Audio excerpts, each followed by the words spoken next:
Amen.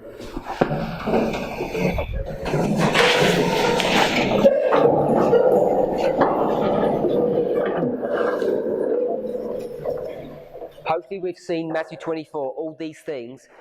It's the third dispensation, the third history, and we can also see when you go from a line of progression to a line where you break those three histories up, the all becomes all of those three histories in their own unique way.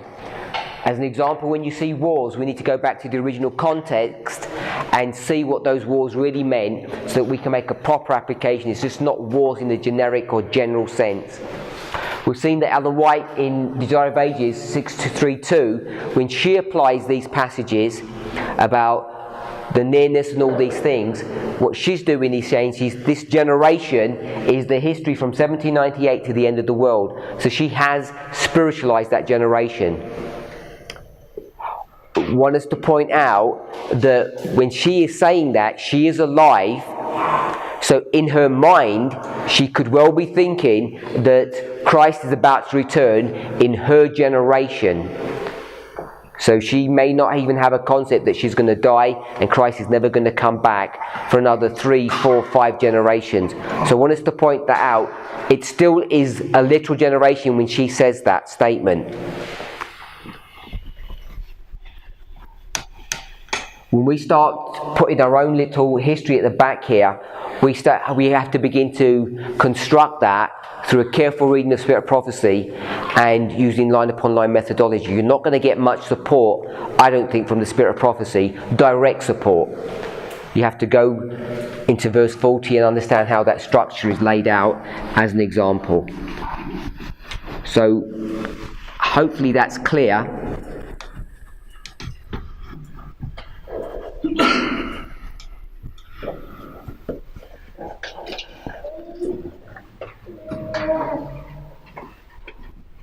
Unless there are any questions on that history.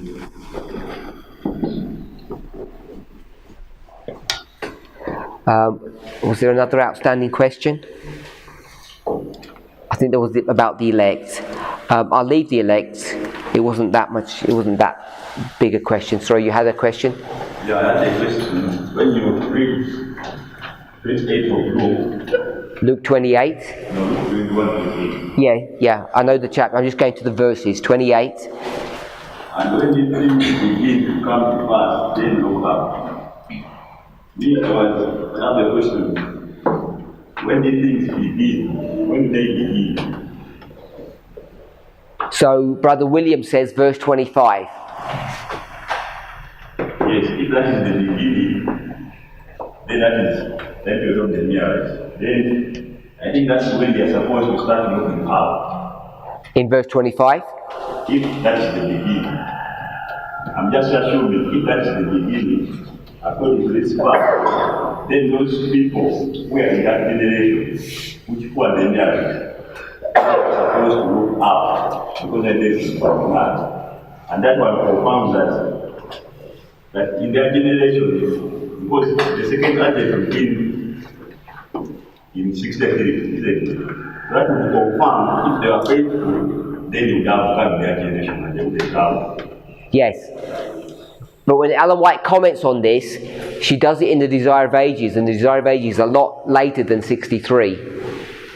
I think it's in the 1880s or 1890s. It's much later on. 1890s. But she's still alive, so she's saying still Jesus could come. If it's in the 1890s, this is 1888 period, there's still a possibility that he's going to come in her lifetime. Yeah, but I think what is coming, I think it was a conditional coming. Whereby they're supposed to do the work which they failed to do. And they come. But if they had done that work, then they would have come. Yes. So it is still standing. Me too, I agree with that. Revelation 6. Untimely fit, how can you do that discussion? Oh yeah, we didn't do the Revelation 6, the untimely figs as well. I guess I'll leave that one as well, because that's just tidying up some loose ends. Also see. What does it mean to see? To see? Which passage? When you see this thing, Yeah. Which verse when you say to 27. I don't know. When you shall see these things, and then shall they see the Son of Man come in the clouds, in the cloud. I've forgotten what is that a question that we had outstanding? Verse 31. So you see these things. Luke 22:31. I can't either understand or hear what you're saying. No, but the question is that seeing is literal or something. Well, that's the context of seeing. What does it mean to see? Okay. So again, they're minor points which we could work out. But this is our last day of class. So we've got 2 classes left. One after breakfast and Vespers this evening. We know that. No more classes. Yeah. So we've run out of time to do those things, unfortunately. Let's try and make an application. Let's see if we can go ahead and do that. Before we make our application, if we're saying midnight cry, the midnight cry, if you want to call it the midnight cry or the loud cry, I'm okay with that. Let's go to the Millerite history. This is October 22nd to 1863. And I'm suggesting here is 1850, and if you want to call it the midnight cry or the loud cry.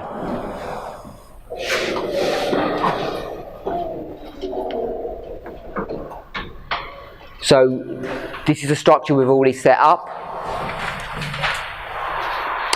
How is this structure being created? How have we said 1850 is the midnight cry or the loud cry? Take me through the steps of how you do that. Not these two. We'll leave these. How did that happen?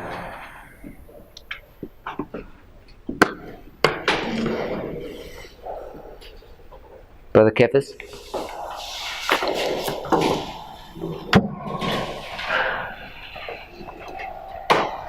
Do you understand the question? It asks how 1850 is the mean. Yeah, so you understand the question? Yes. Can you run us through the logic? How do we do that? So we went through the Millerite history and we saw that You tell me what to draw. 1798.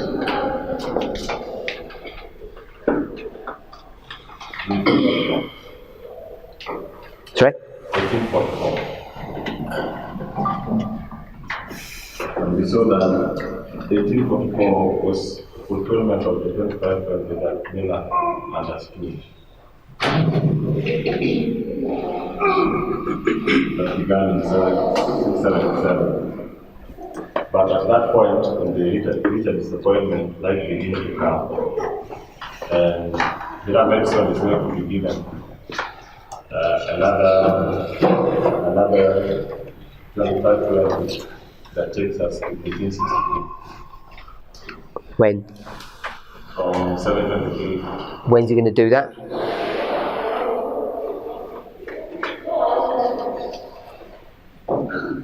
I'm not quite sure about the. In the future?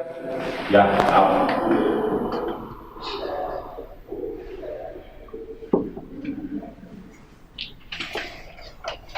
So we understood that, therefore, in that time of the miracles, it does not end in 1844, but extends up to 1863. Because we use the agricultural model.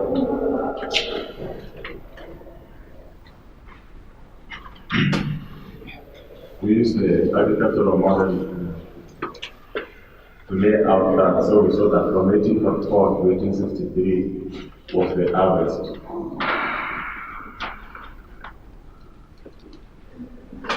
So he's doing 723 to 1798, and he's doing 677 to 1844. He does that in 56, and then what? So when we look at that, those 2520, the one for William Miller and the one for Benson, you see that it gives you a characteristic or a mirror characteristic structure. That you see there is a 46 and 19 at the end, and there is a 46 at the beginning, and there is a 46 and 19 at the end. So he's saying now he's able to predict 63. Yeah. Okay. Then what?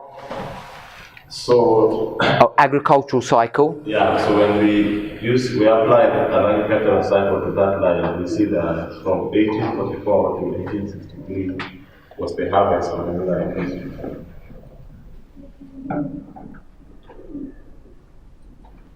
And we realized that the harvest is the cutting out. Like when we have harvested, we cut out. And we went into that history. And so what was happening, we had even bits where we saw that there was a settlement that was taking place in 1848, and at the same time, even right after the rise of the Sabbath came. So we saw that 1850.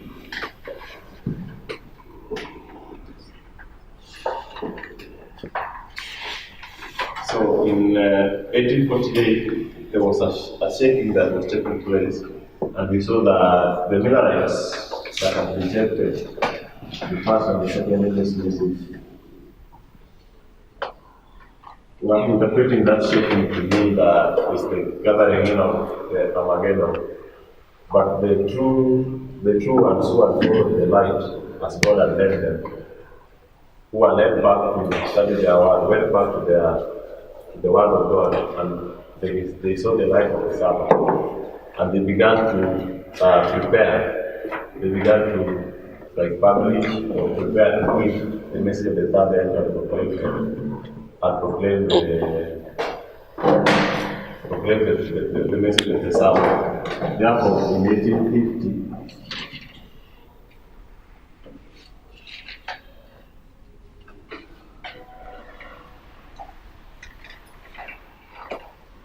1850, yeah? So in 1850, after they have studied and come together and studied and seen the light of the Sabbath, they are going to, and the sanctuary, they are going to publish the 1850 chart in 1850. And that is going to be a tool that they are going to use to harvest and we saw that 1850 publication of the 1850 chart marks the loud cry, or marks the beginning of the loud cry message.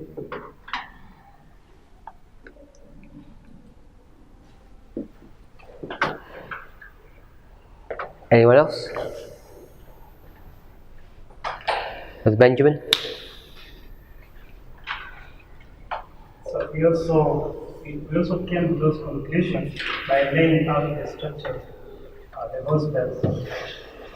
And we were able to show that the sun, moon, and stars in 1998, God cares in the sun, moon, and stars, and the earth, and the powers of heaven, powers of earth. That earth. 1 second. What do you want me to draw? Light.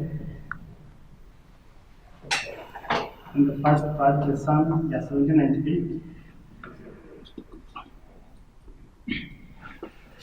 And then the next, so we said those are the powers of heaven. And the next one,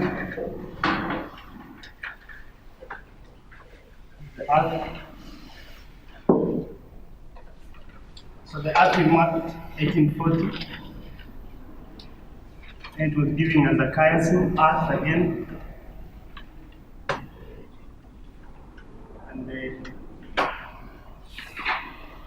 earth. Then the shaking of the powers of heaven. That earth, we marked it to be 1848. And from that structure, we're able to see that as Kevas has identified that 1863 was to be the end of the military history, then we are expecting that period to have the period of the 7 last plagues.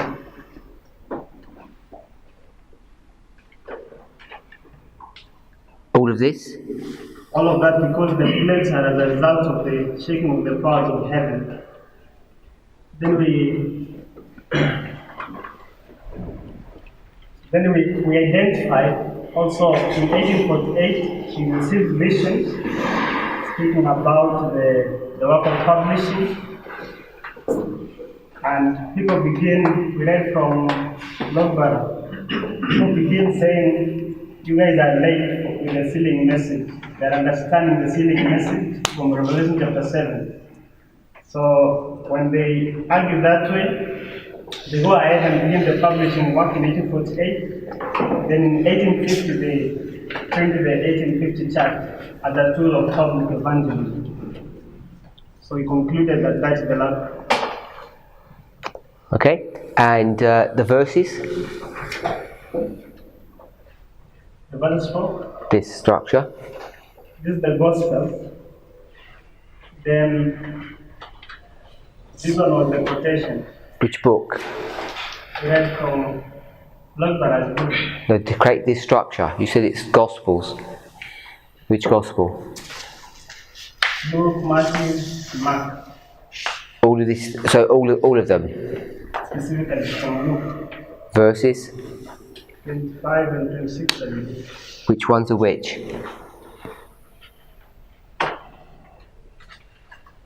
So all the Gospels has the sun, moon, and stars. But when you went to the book of Luke, chapter 21, verse 25. So this is 25? Yeah, 25. Part 8. That's part B. Then this other one is 26. Part A. And that one 26, part B. Okay. Anyone else? I would also add and say that we also showing the triple application of Armenia where we saw that from 1798 to 1840 there was a gathering. So a triple application? Yeah. Well, we were applying, we drew a linear where we saw that before 1788 there was a scattering, from 1788 to 1844 there was a gathering. Scattering, gathering. Yeah. But, and also, to me, 1848, it was a time of preparation as they were preparing to publish the large things. What's this scattering, gathering got to do with? You said triple application. Yeah. So we saw that from 1850 to 1863, there would be a gathering. So is that triple application? Show me what the triple application is. The application of the gatherings, we saw 3 gatherings. Where's the first gathering? From 1798 to 1844. That's one. And from 1844 to 1850. That one? No, from 1850 to 1863. That one? But because in 1863 they never accomplished the work they had been given, so they were scattered, and we saw a large gathering from 1989 that was to happen. Oh, okay. So we've got gathering 1, 2, and 3. This is 1989. This is 1850. And this is 1798. And there's a scattering here, a scattering here, and a scattering there. Yeah. And so, what's that teaching us? So, I was adding and showing that from 1850, they were doing a gathering, and they were preaching the third. From 1848, it was preparation. They were preparing, and then when we see a vision that God will direct them to print the church. Although there are guys who are telling them that it is too late, they are preparing. So to me, 1848 was preparation to give the loud cry, which is 1850, and begin a gathering. So it's 1850, 1989. 1850 are gathering until 1863 when Christ will come. It was to be their second advent. So are you lining up 50 with 1989? Or 50 from the next waymark is 1863. Yeah. Yeah, so I'm saying if they would have finished the work, we would not have extended to 1989. But because they did finish the work, so we drew that structure. Okay. Yeah. So you just have to be careful with this because 50 is the loud cry, 1798 is at the loud cry. That's the time of the end. What's the loud cry say? A loud cry it's a call out. Of It's an evangelism in the 11th hour. a call out of The 11th hour a call out of Babylon. Revelation 18, verse 1 to 3. is it? Verse 4. Oh, 45. Yeah. And what are they doing in 1798? That's the first thing this means. What are they doing in 1798? What's the first angel telling them to do? Come, prepare for the other. Come on. What's the first angel telling them to do? Where have they been for 1260 years? So what's he telling them to do? Come out of Babylon is what message? The second. It's not the second. It's the loud.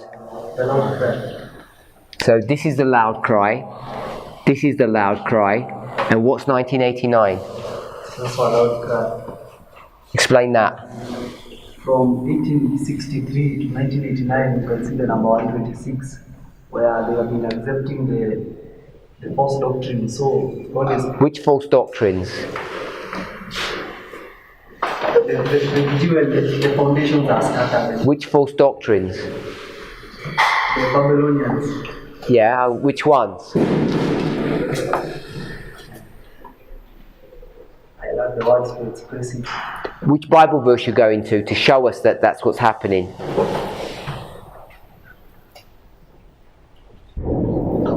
Hold that question, I'll ask another question. What church is this? In this history, 63 to 89, what church is that? Sorry? Laodicea? What church is that one? Philadelphia. It is Sardis. This one? Before, I thought you were doing triple application. So what's this church? So give me the Bible verse about the doctrines. Revelation 2 verse. I don't know the extent. I'm not sure of the verse. What's going to happen in 1989? God's going to do what to his people?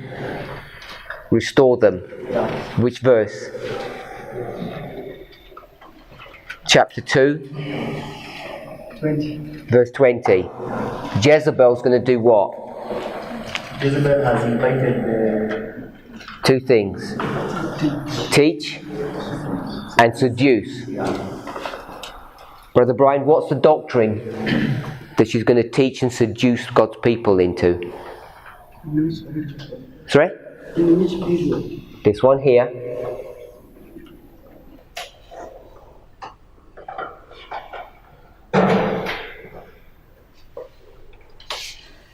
This one here. The three. I can't hear. The temporal millennium. And we call that what?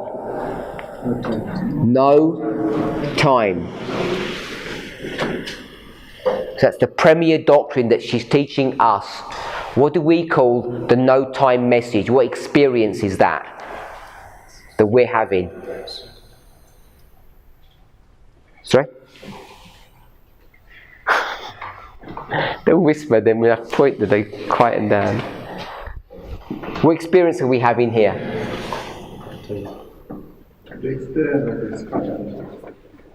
It's a scattering. That would be Thyatira, but this is not Thyatira. This is what? This is Laodicea. So no time equals what? Laodicea. Time equals what? Ephesus. You go back to the story of Christ, isn't that what their argument's about? The time is fulfilled, it's all about time. They have a confusion. You're always going to get a problem about time and what? And location. It's always about time and location. If you go back to the story of Christ, can you see a story about location there? Yes. What's the story of location? John 4. Just tell me the story, not the verse. The woman and the well. No?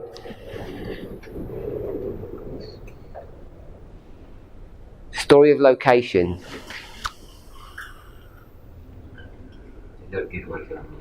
Story, location.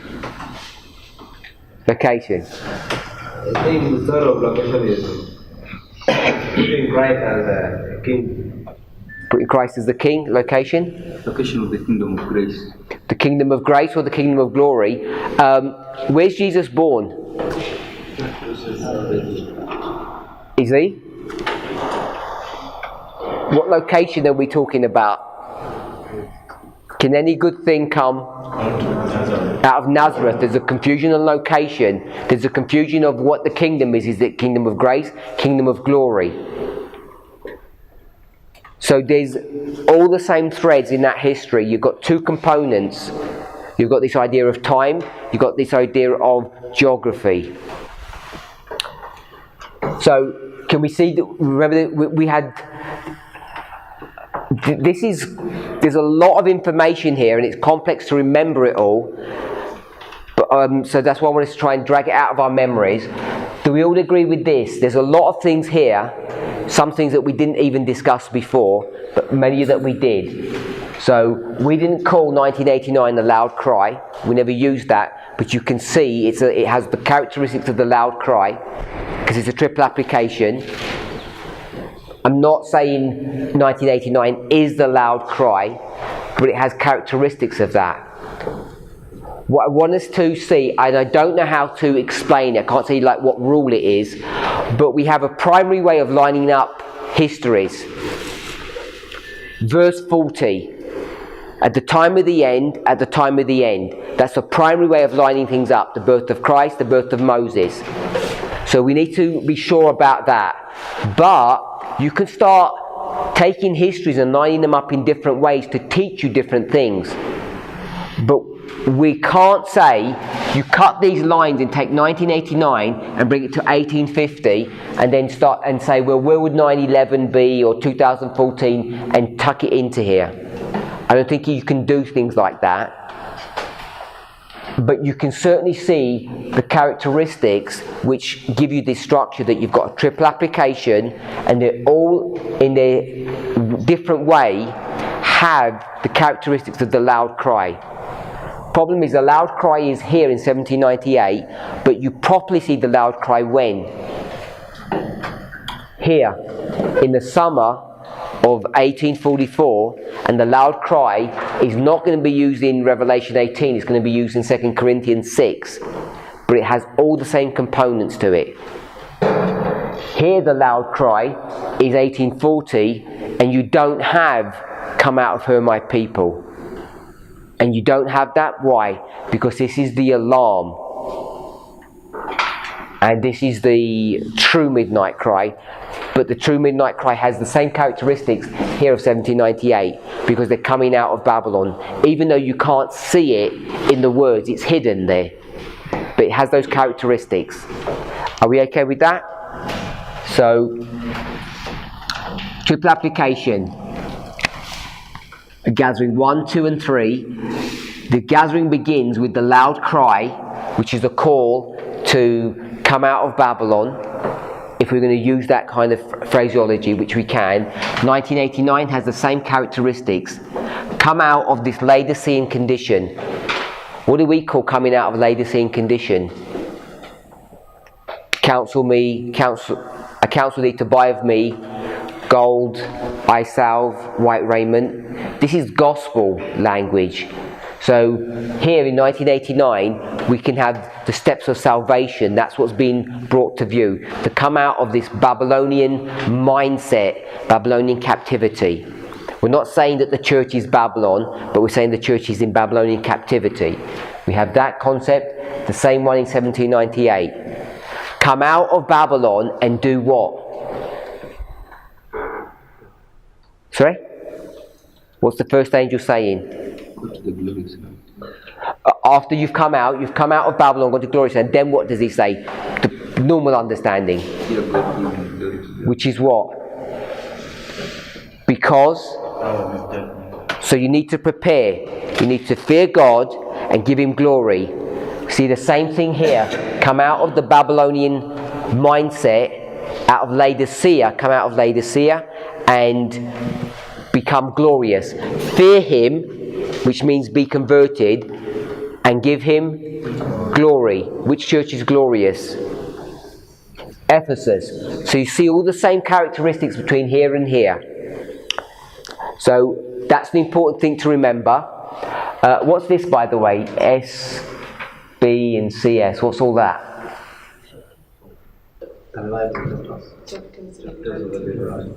Early writings. So this is about the early writings chapters. This one is what? This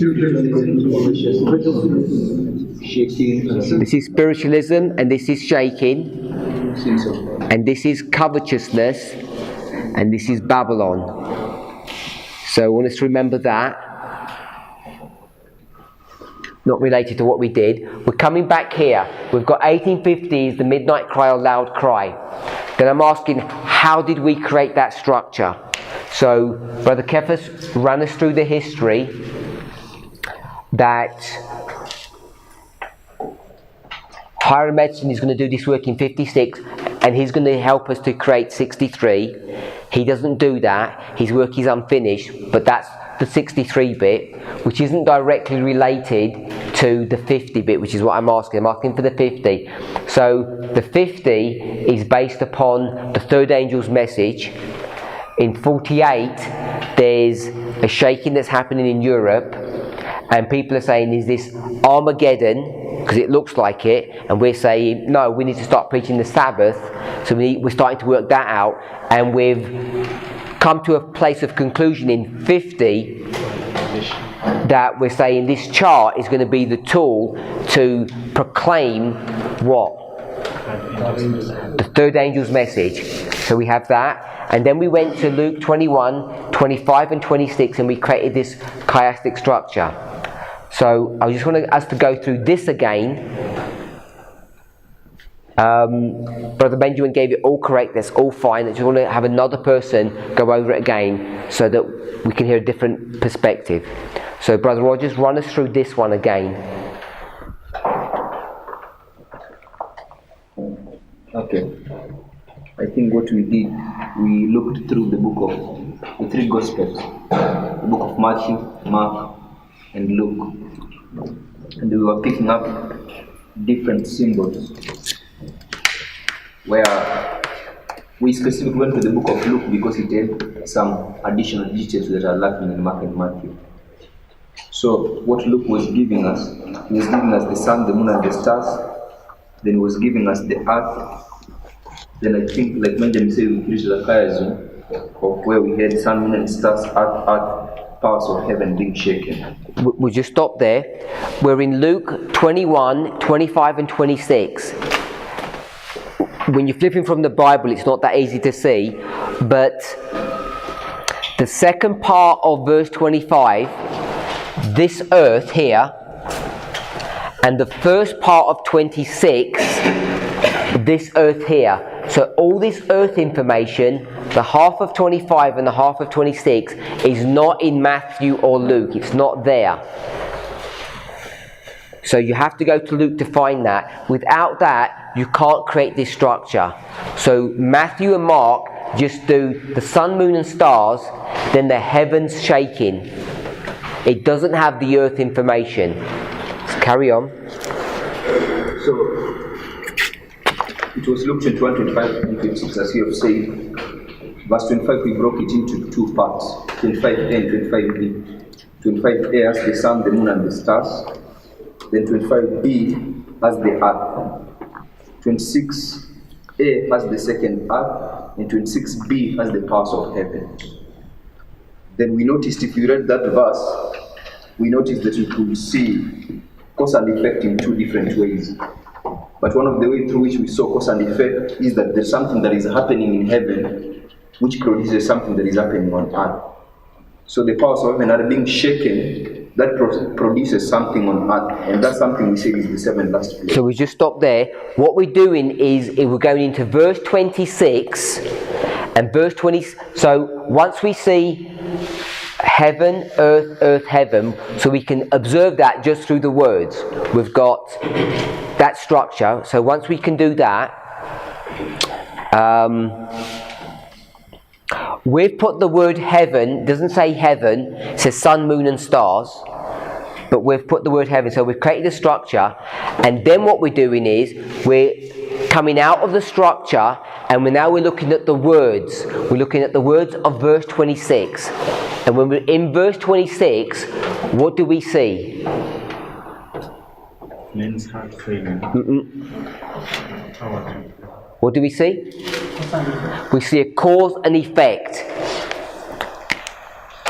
So this is the cause and this is the effect. So the cause and the effect, which is the earth and the heaven, you have to read the words of the verse to see that. That's not, you can't pick that up from the structure. So we've got the structure. Earth is created just from Luke. And because the way the verses are laid out, when you get Matthew, Mark and Luke, you can see how that structure is created. It just sort of jumps out at you if you laid the verses out. So we've done that. New information about the earth, we have to work out what that means, and then we see that in verse 26 itself there's a cause and effect. When we see the cause and effect here, then what do we know? So carry on. You've got to cause and effect. Okay, we say something is happening in heaven that elicits something that is happening on earth. And I'm saying, so we showed that there is a cause and effect between heaven and earth. But there is also another cause and effect, that something is happening in heaven which causes something that is happening on earth, and this something that is happening on earth produces a response from the people.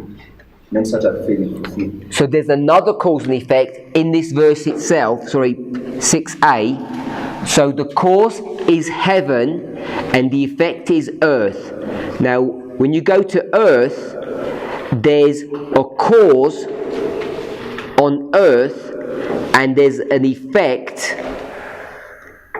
in the hearts of men. Does that make sense? Yeah. All of this is just reading the verse. Okay. So once we had that structure laid down, we now came down and begin to see that the sun, the moon and the stars is 1798. Then the first act, which is the distress of nations, is 1840. Before we do that, you mentioned about plagues. Let's put that into place. So we are saying that in that history of the plagues, how do we know it's plagues? That's what I want to know. How do we know verse 26 is plagues? verse 26, we know it's plagues because of the shaking of the powers of heaven. Okay, so we need to go somewhere for that, because it's not in the verse. So we're going to overlay plague history onto this. How do we overlay plague history onto this? Revelation 6. So with Revelation 6, sorry, you had Revelation 6. Mr. Joy?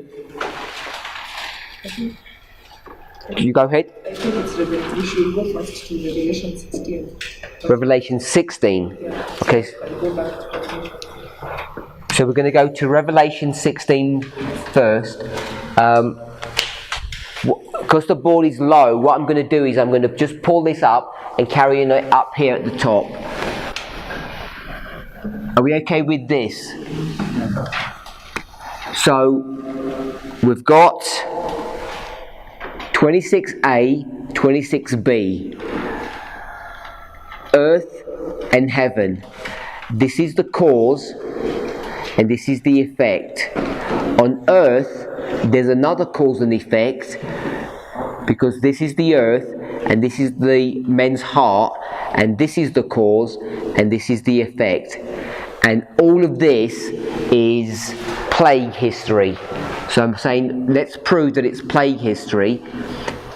And Sister Joy says we need to go to Revelation 16, verse 20.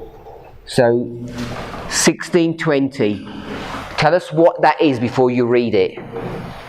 What is verse 20 talking about? It's talking about every island fleeing away and mountains being moved out of their places.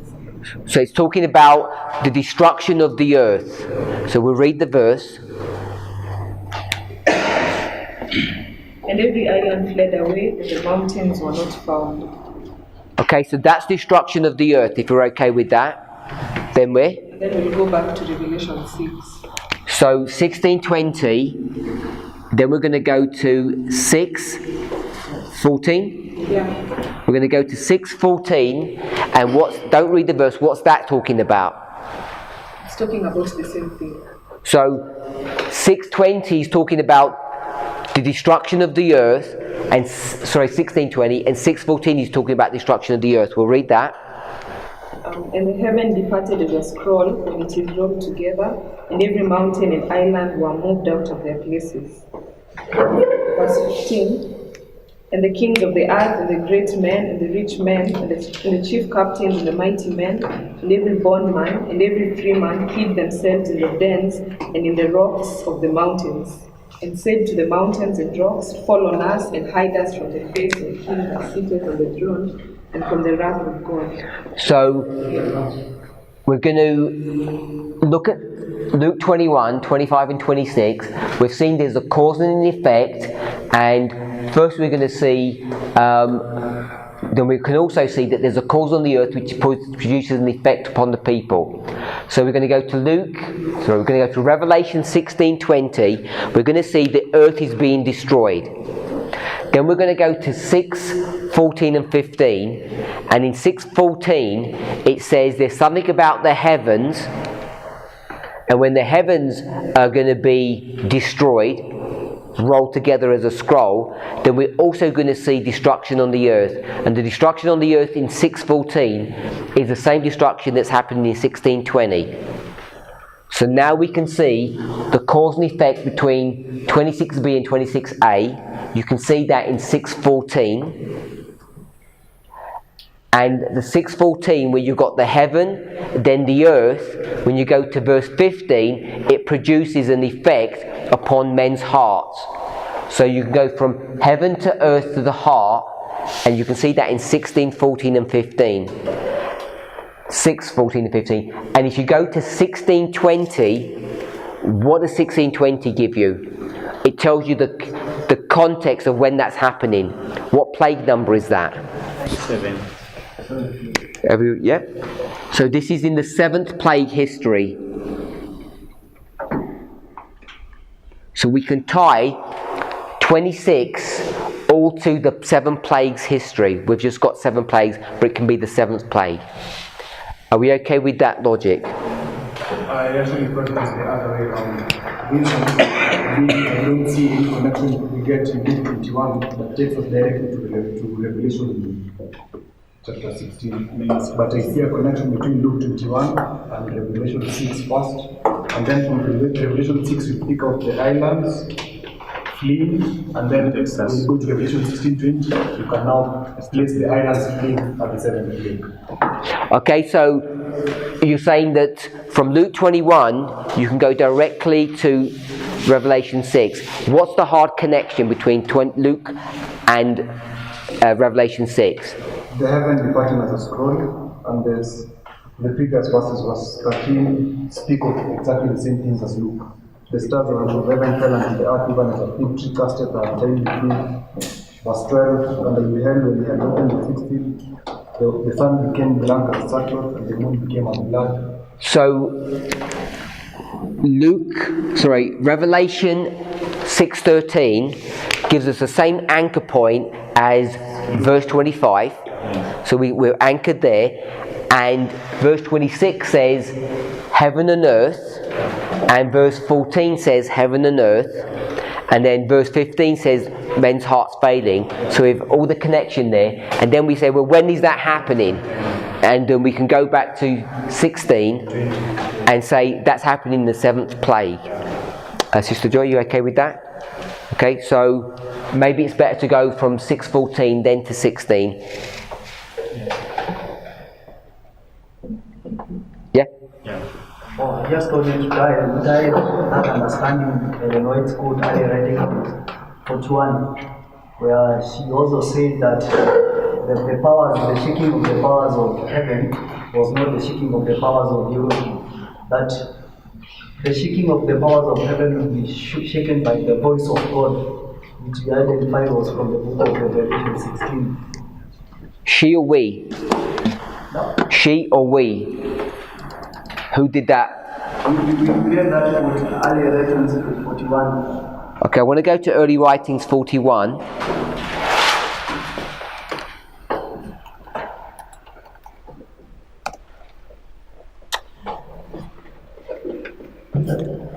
Two paragraphs, 41.1.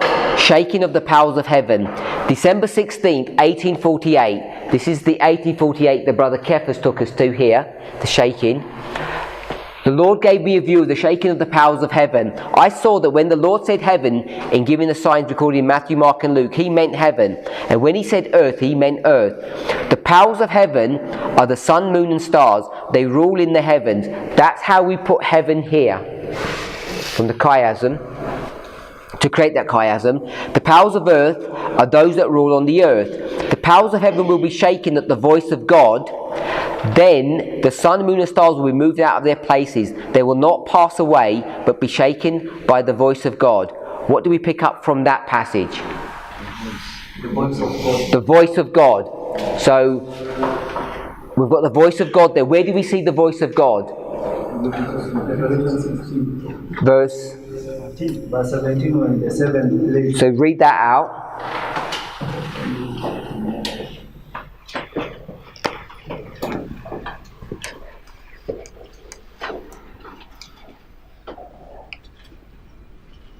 Early writings 41 is going to point us to Revelation 16 verse 17, and this is the voice. It says that, and the 7th angel poured out his vial into the air, and there came a great voice out of the temple of heaven from the throne saying, "It is done." And there were voices and thunders and lightning, and there was a great earthquake such as was not since men were upon the earth, so mighty an earthquake and so great. And the great city was divided into 3 parts, and the cities of the nation fell, and great Babylon came in remembrance before God, to give up a cup of the wine of the fierceness of his wrath. And every island fled away, and the mountains were not found. And there fell upon men a great hail out of heaven, every stone above the weight of a talent, and men distrusted God because of the plague of the hail, for the plague there was exceedingly great. So the voice comes, and then the great earthquake comes. So the voice comes from heaven, and we've got that in Revelation 14. We've got heaven departs the scroll. So we have that. I'm going to read it again here. The powers of heaven are the sun, moon and stars. They rule in the heavens. The powers of earth are those that rule on the earth. The powers of heaven will be shaken at the voice of God. Then the sun, moon and stars will be moved out of their places. They will not pass away, but be shaken by the voice of God. Dark heavy clouds came up and clashed against each other. The atmosphere parted and rolled back. What's that verse? Revelation 6:14. That's 6:14. Then we could look up through the open space in Orion, whence came the voice of God. The holy city will come down through that open space. I saw that the powers of earth are now being shaken, and that that events come in order. Wars, rumors of wars, sword, famine, and pestilence are the first to shake the powers of the earth. Then the voice of God will shake the sun, moon and stars, and this earth also. I saw that the shaking of the powers in Europe are not, as some teach, the shaking of the powers of heaven, but it is the shaking of the angry nations. Where are the angry nations? The angry nation is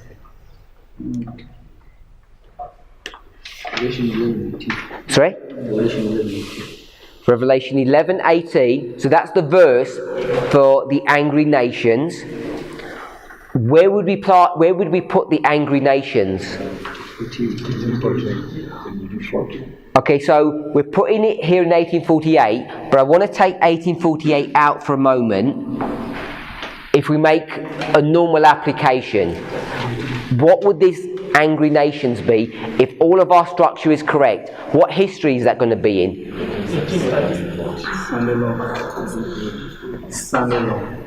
We've just made it the 7 plagues, haven't we? Didn't we just make it the 7 plagues? So the angry nations must be in the 7 plagues. What's making the nations angry? Let me ask a different question. Who are they angry with? With God's people. They're angry with God's people in the history of the plagues, and their anger is going to culminate in what? What are they going to do as a result of their anger? They're going to make a death decree. So the angering of the nations is what is the death decree. And what makes them angry? The plagues are making them angry. Someone said Islam. I don't think it's Islam that's going to make them angry. I think it's the plagues that are going to do that. Because if it was Islam, they'd be angry with Islam and say, let's go and destroy Islam. But they're they're being destroyed by the plagues, and now that which is a supernatural phenomenon. So who's attacking them? Who? God is attacking them. So if God is attacking them, now it becomes a spiritual warfare. And why would God attack them? Because they've got an Achan in the camp. Are we okay with that analogy? So there's an Achan in the camp. They have to find out who is Achan that God is now punishing us because we haven't done any sin. In fact, we've obeyed him. We went and destroyed Jericho properly, which is what? Sunday keeping. But there's an Achan in the camp that's disobeying God. And that's the Sabbath keepers that have to search us out. So are we okay that the anger of the nation is they're angry with us? We can place it there. But what we're going to do is say this is 1848. Why do we make it 1848? Brother Rogers, why are we making it 1848? Because of the angry nations in Europe. But what's forcing us to make it 1848? Because of 63, we have to do what the Millerites did. We have to cut the paganism, chop it at the end. We have to force it into this history. Because we know 1848. What's Ellen White saying? She's saying it's not 1848, isn't it? Because 1848 is just the beginning of problems. It's not this whole thing that's happening. We're making it 48 because we want to force it into this history. Because we've put 1848 in what history? In the binding off, in the plague history. And you can't go anywhere and show me any plagues that are happening in that history. They're just not happening. So I want us to recognize when we put 1848 here, when you teach that, you have to explain it really carefully, because Ellen White is not talking about 1848 is the angering of the nations, not in the way that we would conventionally understand. Okay. I was asking, what is it the plague that will cause, that will result to famine and pestilence? It's the one which causes famine and pestilence. In Revelation 16? Yes.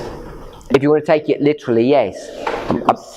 So that the nation, the people of the nations will be angry with the remnant and say these are the one who are causing this pestilence. Yes. It's we're the cause of that because they know God is doing this. It's supernatural, and God is doing that because we've lost His protection. We've lost His protection because there's sinners in the camp.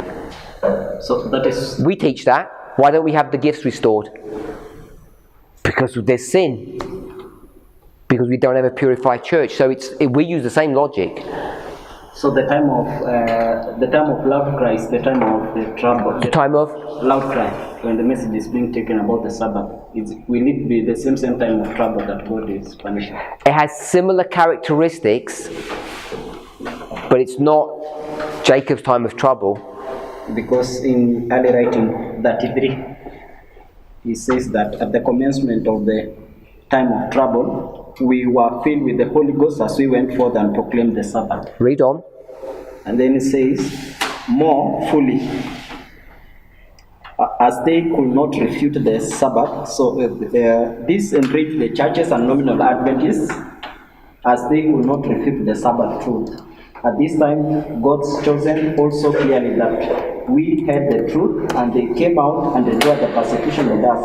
I saw the sword, famine, pestilence, and confusion in the land. The wicked thought that we had brought the judgments upon them, and they rose up and took counsel to rid the earth of us, thinking that then the evil will be stayed. That is early writing, that very paragraph.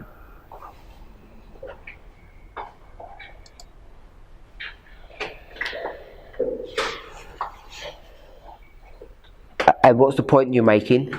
I was asking about the time of loud cry and the time of the trouble, the judgment.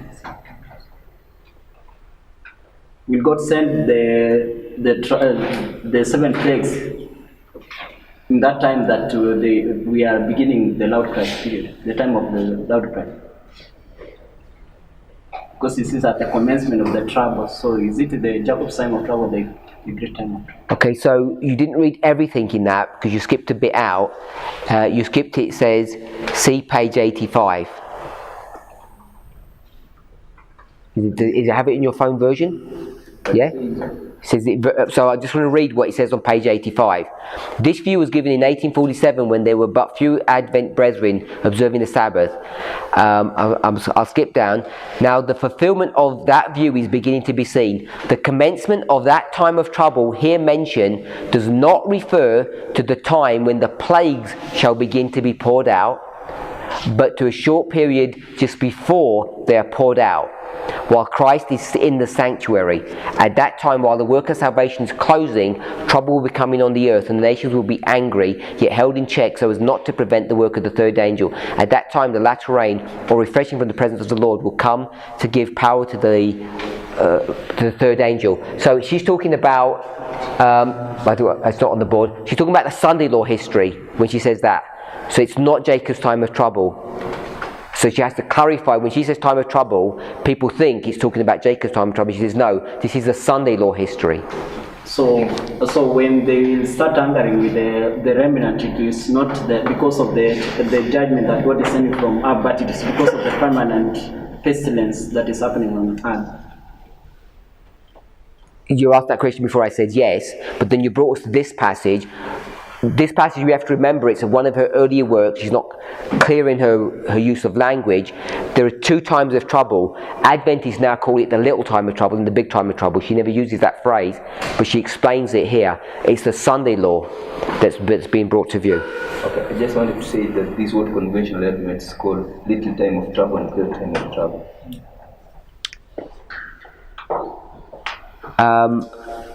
So let's just summarize. What we've done is we've got this structure and we've got earth and heaven, and we're marking this as 1848 because we're saying this is the history of the binding off, but it doesn't have all those characteristics because the history is not going to get fulfilled. I don't know what the 7 plagues would have looked like, how it would have worked. We have this cause and effect that's going on here. We've put 1848, but in reality this is the death decree. This is the history that's still future to us. And when she says that in her passage of 41, I think she's pretty clear on that. She says, I saw the powers of earth are now being shaken, and that the events come in order. Wars, rumours of wars, sword, famine and pestilence are the first to shake the powers of the earth. Then the voice of God will shake the sun, moon and stars, and this earth also. Can we see that?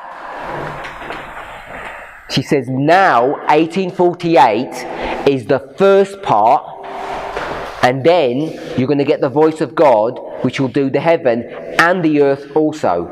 I saw that the shaking of the powers in Europe is not, as some teach, the shaking of the powers of heaven, but it's the shaking of the angry nations.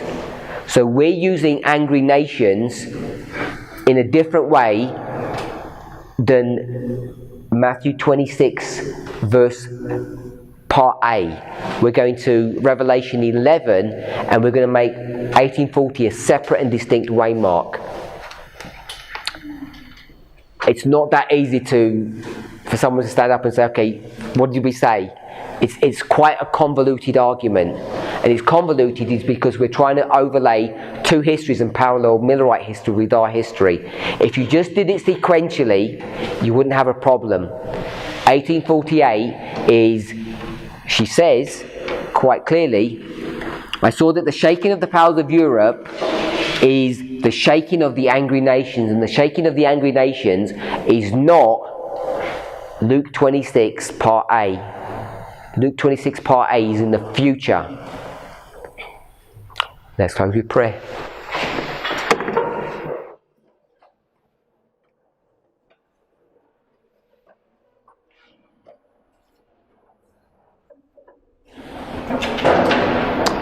Heavenly Father, we give you praise and thanks for your goodness, for your wonderful watch care over your people. Lord, help us to try to understand and explain these truths in a way that is simple for people to understand. Before we can do that, Lord, we need to understand the intricacies and distill these complexities to a place where they become simple and sweet messages. Help us, Lord, to exercise the brain power that you have given us to use. We know, Lord, that brain power is fueled by the food that we're to eat, and therefore we ask for a special blessing upon this food. Help us, Lord, to prepare for your holy Sabbath as it comes to us at the close of this day. We ask all these things in Jesus' name. Amen.